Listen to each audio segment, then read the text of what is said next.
We're only 1,000 subscribers away from unlocking a secret reward. Be the reason it happens faster. Picture this. A courtroom full of people. A judge who already made up his mind before the trial even started. And a woman in an army uniform, sitting alone, while her own brother tries to prove she's too weak, too foolish, too unqualified to inherit what was rightfully hers. He wanted it all. Every dollar, every property, every memory their parents left behind. And when I stood up to speak, the judge actually smirked at me. He had no idea who I really was. By the end of that day, his smile would be gone. His courtroom would go silent. And my brother would wish he never opened his mouth. This is the story of how a family's 40-year legacy nearly got stolen in broad daylight, and how one woman, wearing her father's old dog tags under her uniform, stopped it cold. My name is Claire Whitfield. I'm 34 years old, and I've spent the last 12 years serving as an officer in the United States Army. I've been deployed twice. I've led soldiers through situations most people can't imagine. I thought nothing could rattle me anymore. I was wrong. My father built our family's company from nothing. He started with a single hardware store in a small town and turned it into a business worth $36 million. He worked 6 days a week for 40 years. He taught me and my older brother, Daniel, everything about hard work, honesty, and family loyalty. Or, at least, he tried to teach Daniel that. When our father passed away last spring, he left the estate split evenly between the two of us. Half to Daniel, half to me. It was fair. It was what our father wanted. He said it clearly in his will, in his own handwriting, witnessed by 2 lawyers. But fair was never good enough for Daniel. 2 weeks after the funeral, Daniel called me.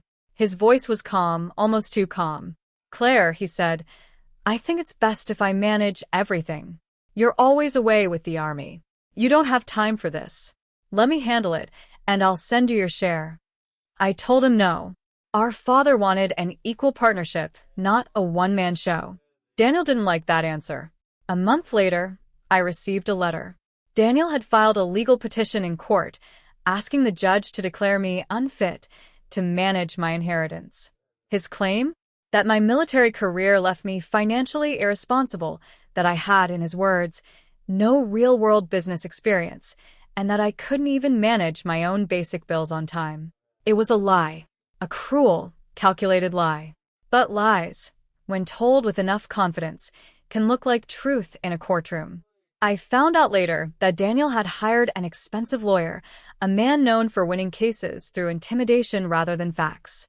He had also, somehow, built a strange friendship with the judge assigned to our case, a judge with a reputation for favoring smooth-talking businessmen over quiet, uniformed strangers. The system, it seemed, was already tilted against me before I even walked through the courtroom doors. The hearing was set for a Thursday morning. I flew in from my base the night before, still in uniform, because I had come straight from duty. I remember sitting outside the courtroom, going over papers, staying calm the way I'd been trained to stay calm under pressure. Daniel walked in with his lawyer, both of them dressed sharply, both of them smiling like they'd already won. He didn't even look at me. Inside, the judge, a heavy-set man named Judge Holloway, barely glanced at my file before Daniel's lawyer began speaking.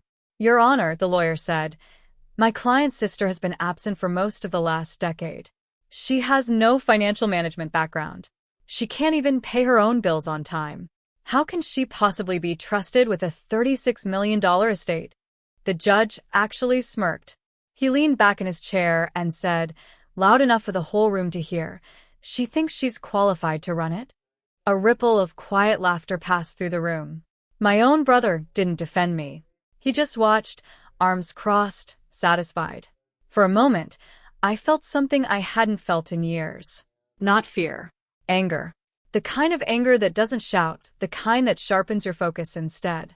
Because what none of them knew was this: I hadn't come unprepared. I had spent the last 3 weeks building a case, so solid it could survive any courtroom in the country. I stood up. The room quieted, expecting nothing from me but a nervous defense. "Your Honor," I said, "before we continue, I'd like to introduce myself properly.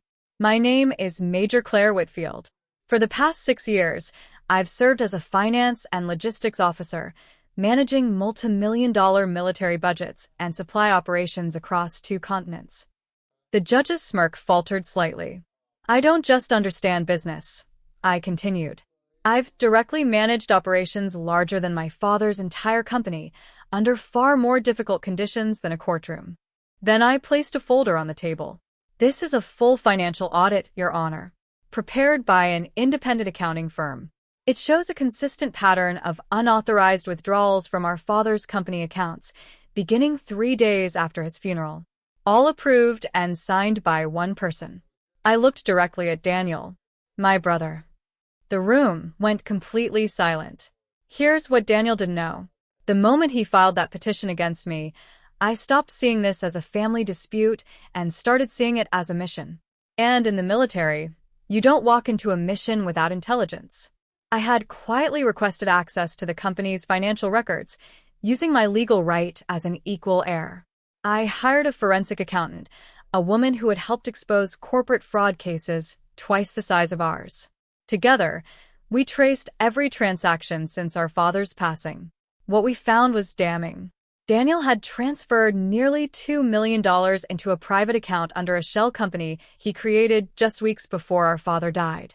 He had been planning this for months, maybe longer. The court petition wasn't about protecting the estate. It was about controlling it long enough to drain it before I could even see the numbers. I also gathered something else. Text messages, emails, even a recorded voicemail where Daniel told a business partner, "Once she's declared unfit, this all becomes mine to move as I please." Every piece of it, backed by documentation, dates, and signatures. Airtight. The judge who once smirked at me now sat frozen, staring at page after page of undeniable proof. Daniel's lawyer tried to object, tried to argue the documents were taken out of context. But numbers don't lie, and neither do recorded voices. Judge Holloway called for a short recess. When he returned, his tone had completely changed. Gone was the mocking smile.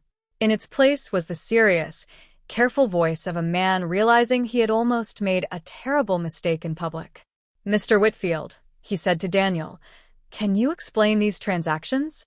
Daniel stammered. He tried to blame the accountant, then the timing, then confusion over shared family funds.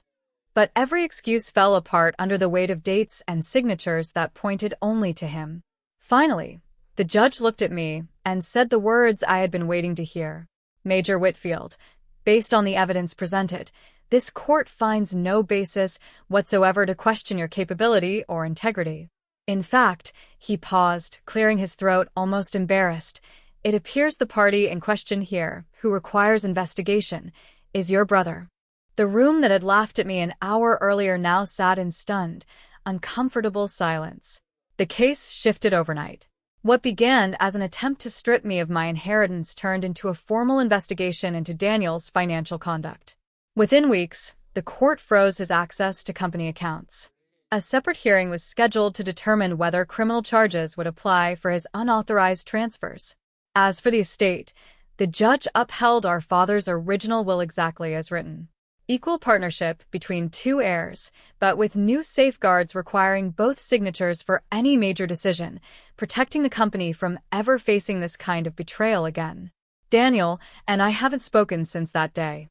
Family gatherings, holidays, birthdays, all of it quietly disappeared, replaced by lawyers and paperwork. It's a painful loss, one I still think about. But I've made peace with it. I didn't destroy my brother. His own choices did that. All I did was refuse to be underestimated.